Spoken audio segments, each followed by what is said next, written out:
क्या घर में तो पानी ही नहीं है, अब मैं खाना कैसे बनाऊंगी? तुम खाना बनाने के लिए कह रही हो? अरे मैं तो सुबह से नहाई भी नहीं हूँ। ये सोनम और शीला कब से बाल्टी लेकर गए हुए हैं कुएं पर पानी भरने के लिए, लेकिन अभी तक आई नहीं है। गर्मी ही इतनी है कि कुएं पर 24 घंटे औरतों की भीड़ लगी होती है पानी भरने के लिए, जरूर उसी भीड़ में फंसी होंगी। तारा, मेघा और तन्वी तीनों सोनम और शीला के आने का इंतजार करती हैं। थोड़ी देर में सोनम और शीला पानी की आधी आधी बाल्टी भरकर घर आती हैं, जिसे देख तुम दोनों 2 घंटे की निकली हुई हो और इतनी देर में सिर्फ आधी आधी पानी की बाल्टी भर कर लेकर आई हो। और इसमें हम पियेंगे या फिर खाना बनाएंगे और घर का काम कैसे करेंगे हम? वैसे भी अभी तक कोई नहाया भी नहीं है। हमारी बात का यकीन नहीं होता है ना तो कुएं पर जाकर देख लो। अरे कई कई औरतों को तो पानी ही नहीं मिला, हम तो बड़ी मुश्किल से ये बाल्टी का पानी भर कर लेकर आई हैं। और नहीं तो क्या, गर्मी से सबका ही बुरा हाल है। गांव में पानी की तो इतनी किल्लत है कि पूछो मत। इसका मतलब मैं आज भी नहीं नहा पाऊंगी। ना जाने ये पानी का टैंकर वाला भी कब आएगा, 2 दिन हो गए इसे आए हुए।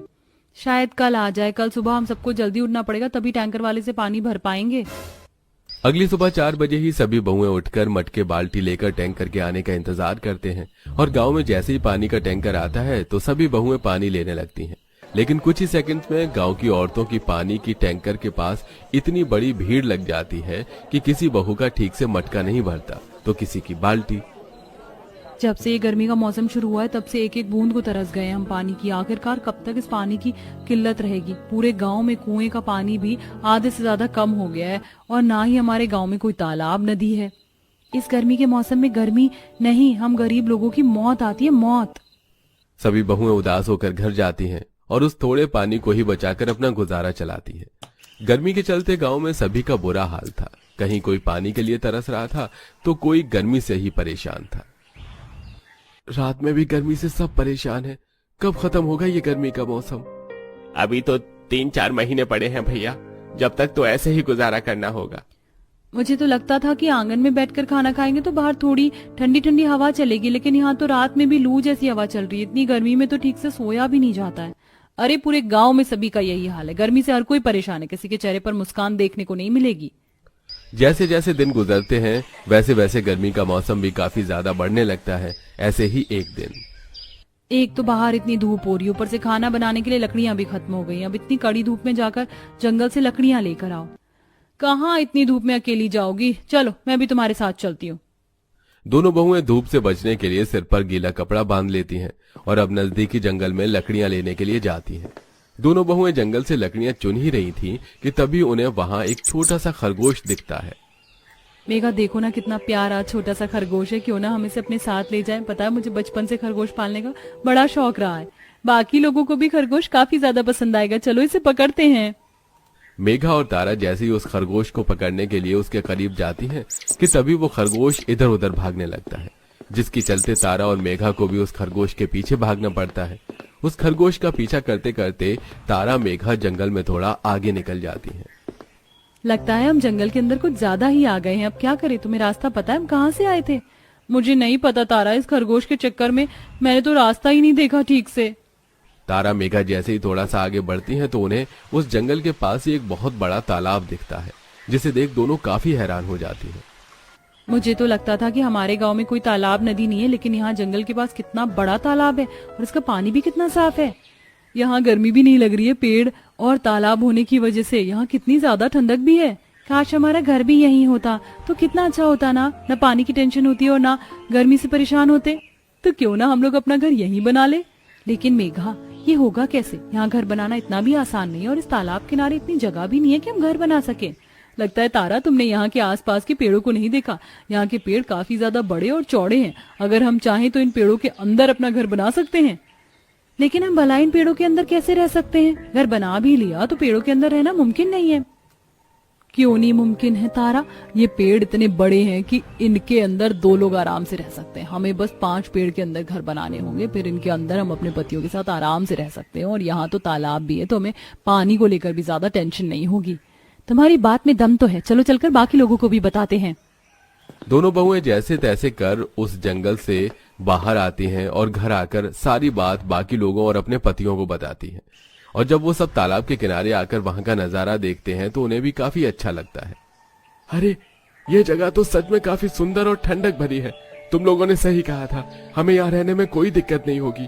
इन पेड़ों के अंदर घर बनाना भी इतना ज्यादा मुश्किल नहीं है। चलो फिर काम पर लगते हैं। अब सभी पति कुल्हाड़ी की मदद से उन बड़े बड़े पेड़ों के अंदर छेद करने लगते हैं, तो वहीं उनकी पत्नियां भी इसमें उनकी काफी मदद करती हैं। पेड़ अच्छे से छेद कर सारे छोटे मोटे लकड़ी के टुकड़े बहुएं हटाकर लकड़ी पेड़ के अंदर चादर और अपना छोटा मोटा जरूरत का सामान रख लेती हैं। और अब पांचों बहुओं के पास उनका खुद का तालाब किनारे पेड़ घर होता है। तालाब किनारे रहने की वजह से उनके पानी के काम भी आसानी से हो जाते हैं। कितने समय के बाद मुझे सुकून की नींद आई है। मैं तो आराम से सो रही थी रात में। कपड़े बर्तन धोने में भी कितनी दिक्कत होती थी, लेकिन देखो अब हम हाथों हाथ अपने सारे काम कर सकते हैं। अब जल्दी से काम करते हैं, तालाब में जाकर नहाएंगे भी। पांचों बहुएं जल्दी से अपने छोटे मोटे काम निपटा लेती हैं और तालाब के ठंडे पानी के अंदर जाकर काफी ज्यादा मस्ती करती हैं। और ऐसे ही कुछ दिन गुजर जाते हैं। तारा और सोनम जंगल से निकलकर गांव में राशन के लिए जाती हैं। तभी वहां उन्हें गांव में रहने वाली उनकी पड़ोसन शांति मिलती है। अरे शांति, कैसी हो तुम? और ये क्या इतनी परेशान क्यों हो? कुछ हुआ है क्या? तुम लोग तो जानती हो कि गांव में कितनी ज्यादा गर्मी पड़ रही हो, पानी को लेकर भी कितनी किल्लत रहती है। मेरी और माँ जी की तबीयत गर्मी के चलते काफी ज्यादा खराब है। डॉक्टर कह रहे हैं अगर ऐसा ही रहा तो उन्हें शांति, ऐसा मत करो, उन्हें कुछ नहीं होगा। हमारे पास एक ऐसी जगह है जहाँ काफी ज्यादा ठंडक है और पानी की कोई परेशानी भी नहीं है। तुम सच कह रही हो? सच में कोई ऐसी जगह है? मुझे वहाँ ले चलो ना। सोनम और तारा शांति को उसी तालाब किनारे वाली जगह में ले जाते हैं। शांति जब वहां का ठंडा माहौल, तालाब और पांचों बहू का पेड़ के घर के अंदर देखती हैं तो वो काफी ज्यादा खुश होती हैं। इन पांचों बहुओं ने तो गर्मी से छुटकारा पा लिया था, लेकिन गांव में कई ऐसे परिवार थे जो अभी गर्मी से जूझ रहे थे, जिसके चलते सभी बहुएं अब गांव वालों को अपनी जगह के बारे में बताती हैं और अब गांव के लोग और सरपंच उस तालाब किनारे आते हैं। अरे तुम लोगों ने तो काफी अच्छी जगह ढूंढ निकाली है। मैं इतने सालों से इस गांव में रह रहा हूँ और मुझे इस जगह के बारे में कुछ भी नहीं पता, लेकिन हम सब एक साथ यहाँ घर बनाकर रह सकते हैं। हम इतने सारे लोग हैं और यहाँ घर बनाने लायक पेड़ काफी कम है। जरूरी नहीं है कि पेड़ों के अंदर ही रहें। कुछ लोग पेड़ों के अंदर रहेंगे तो कुछ लोग पेड़ों के ऊपर घर बना लेंगे। पांचों बहू के चलते अब पूरे गांव वालों को भी जल्द ही गर्मी से छुटकारा मिलने वाला था। अगले दिन से ही सभी गांव के लोग पेड़ों के अंदर और पेड़ों के ऊपर घर बनाना शुरू कर देते हैं, जिसमें बहुएं और उनके पति भी काफी मदद करते हैं। तो वहीं तारा सबके लिए इस गर्मी के मौसम में ठंडा ठंडा आम पन्ना बनाकर लाती है। अब आप बस थोड़ा आराम कर लीजिए और ये ठंडा ठंडा आम पन्ना पीजिए। 1 से 2 हफ्ते के अंदर ही उस तालाब किनारे उन पेड़ों पर पूरा गांव आकर बस जाता है, जिसके चलते अब सभी गांव वालों को उन 5 बहू के चलते आखिरकार पूरी तरह गर्मी से छुटकारा मिल चुका था। मानना पड़ेगा, तुम पांचों के चलते ही आज हम सभी गांव वालों को गर्मी से छुटकारा मिल ही गया। और नहीं तो क्या, अब हम इस गर्मी के मौसम में भी आराम से खुलकर रह सकते हैं, चैन की नींद सो सकते हैं। और सबसे जरूरी चीज, अब तो हमें पानी की भी कोई दिक्कत नहीं होगी। और यहीं थोड़ी दूर पर एक झरना भी है। अगर कभी तालाब का पानी खत्म भी होने को आया तो झरने का पानी तो है ही। गांव का एक एक इंसान उन 5 बहू को शुक्रिया बोलता है और अब पूरा गांव उस तालाब किनारे उन पेड़ों के अंदर हंसी खुशी रहता है। सरिता दीदी, ये देखो मैंने इस मिट्टी से कितनी मजबूत टिकाऊ हांडी बनाई है। इसमें हमारे पूरे परिवार के लिए फैल से दाल चावल पक जाएगा। जरा मेरा जुगाड़ देखो, मैंने खजूर की झाड़ू बनाई है। आशा, कंचन, कितना कड़ा घाम है, छत की घास लग गई हो तो मचान से नीचे उतर आओ। माँ, हमने सारी जगह घास बिछा दी है। तब तपाती गर्मी, जमुना और उसकी 5 बहू घास का घर, मिट्टी के बर्तन, हाथ पंखा, चटाई, जुगाड़ू चीज बना रही थी, जिसे देखकर पड़ोस ने, बहू हो तो ऐसी, कौशल्या बहन इतनी गरीबी में गुजारा करके रह गई और कितना फर्स्ट क्लास का घास फूस से घर बना लिया। ऐसा ही कह रही है सरस्वती बहन, आजकल के टाइम तो घर तोड़ने वाली बहू का जमाना है। भैया, एक इस जमुना का नसीब कितना अच्छा है, इतना दुख, गरीबी, भूखमरी झेल कर भी 5 बहुएं इसके पाँव धोकर पीने को तैयार है। दोनों पड़ोसन जमुना के जुगाड़ू बहू की तारीफ करने के साथ जल भी रही थी। जहां मोहल्ले में सबने 3-4 मंजिल वाला मकान बनवा रखा था, ये 5 घास का घर क्यों बना रही थी, सारा किस्सा क्या है, आइए पिछली कहानी में देखते हैं। जहां दोपहर के टाइम मकान की छत तपतपा रही थी, 5 बहुएं, उनके बाल बच्चे और सास पसीने से परेशान थे। हे भगवान, इस गर्मी ने तो तबाह करके रख दिया है। सच में आज तो भयंकर वाली गर्मी है, घर भी भट्टी जितना तप रहा है। तभी एकदम से बिजली कट जाती है। हे भगवान जी, एक तो गर्मी आग बरसा रही, ऊपर से करमचली बिजली वाले दोपहर में लाइट काट लेते हैं।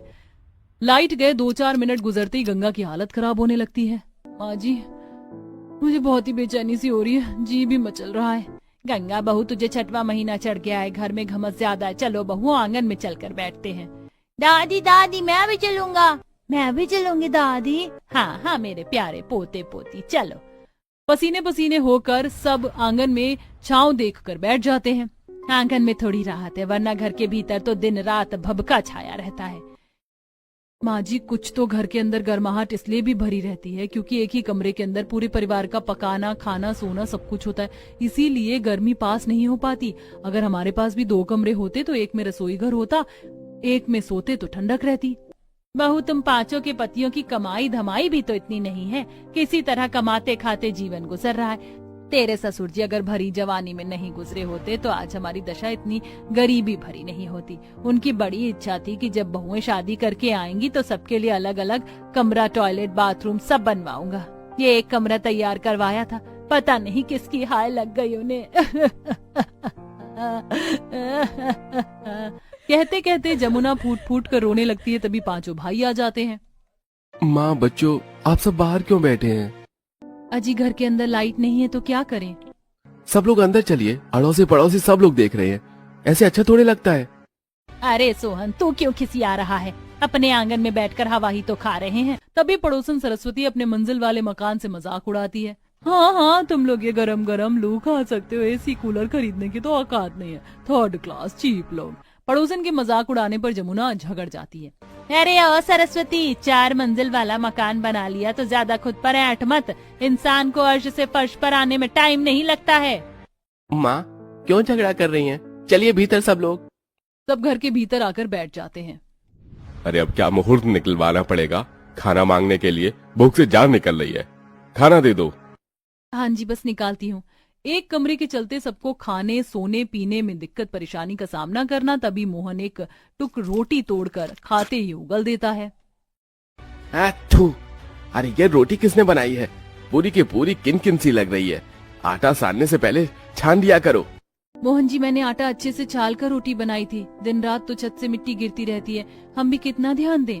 और ये तो जरूरी है उसी कोने में खाना पकाना, दूसरे कोने में रसोई बना लो। एक तो हम पांचों मर्दाने इतनी कड़ी धूप में बाहर कमाने जाते हैं और साफ सुथरी रोटी भी खाने को नहीं मिलती।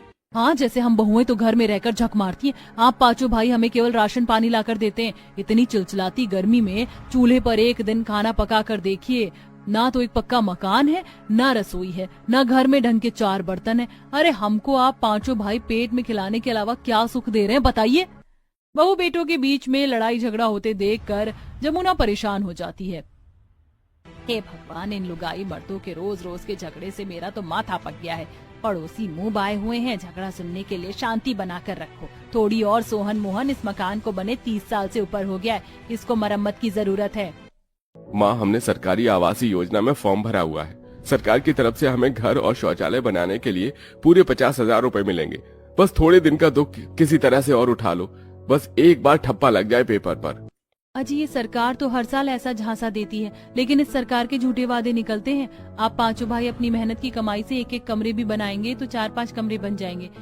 कल को हम सबके बाल बच्चे होंगे तो एक कमरे में थोड़ी गुजारा होगा। हाँ, पैसे तो जैसे पेड़ पर उगते हैं, खाली तोड़ कर लाना है। अरे हम जंगल से काट कर लकड़ी बेचकर खाने पीने का खर्चा चला रहे हैं, वही बड़ी बात है।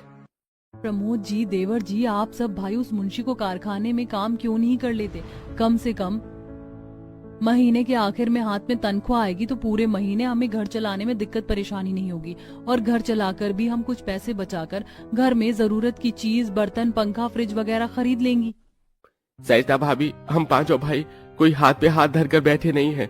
हम गए थे उसके पास काम पता करने के लिए, लेकिन वो मुंशी बहुत बेईमान आदमी है। मजदूर से काम करवा लेता है लेकिन महीने के आखिरी में दिहाड़ी मार जाता है, इसलिए लकड़ी बेच रहे हैं। और इस गांव देहात में नदी जंगल के अलावा कुछ नहीं है। अभी तो गर्मी से नदी में मछलियां भी नहीं पड़ रही, बरसात में मछली आएंगी तो वही बेचेंगे।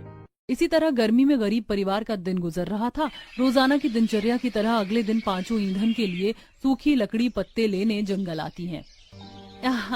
आज तो सड़क अंगारे जितनी सुलग रही है ना।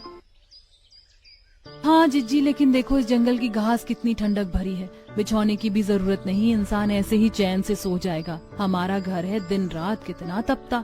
तभी रीता की नजर जंगल में दूर दराज तक उगी घास पर जाती है, जिससे उसे जुगाड़ आता है। मेरे दिमाग में एक बड़ा ही धांसू जुगाड़ आया है, जिससे हम 4-5 कमरे बना सकते, किसी के 1 रुपए खर्चे बिना।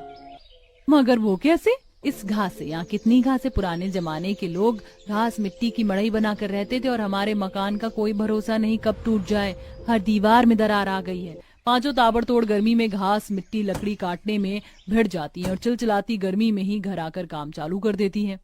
मैंने गड़ी मिट्टी से दीवार लीपती हूँ, फिर तुम घास चिपकाती जाना। बहुओं, तुम इतनी कड़क धूप में दीवार क्यों लिपाई पुताई कर रही हो? आज इतवार थोड़ी ना है। माँ जी, हम पांचों घास से घर बनाने का जुगाड़ आजमा रही हैं, फिर हम ठंडक में सोएंगे चैन सुकून से। अच्छा, तो मैं भी तुम्हारी मदद करवाती हूँ। लाओ, मैं मचान बनाती हूँ, घास दे दो। पांचों का पहला दिन घास की दीवार बनाने में गुजर जाता है। दो बहुएं घास के बोझे जंगल से लाती हैं और बाकी की दीवार बनाती हैं। क्या बात है, आज तो घर में बगैर पंखा चले बर्फ जितनी ठंडक है। क्योंकि माँ और चाची ने जुगाड़ लगाया है चाचू, तभी तो घर ठंडा ठंडा कूल कूल है।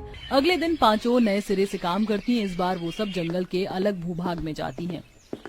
देखो, यहाँ तो खजूर ही खजूर के पेड़ हैं और कितने पत्ते भी झड़े हैं। तुम्हें पता है, हमारे गांव में कभी कोई झाड़ू खरीदता नहीं था। खजूर की टहनियों से ही झाड़ू बनाकर इस्तेमाल होते थे। कंचन की इस बात पर आशा का जुगाड़ू दिमाग चल पड़ता है।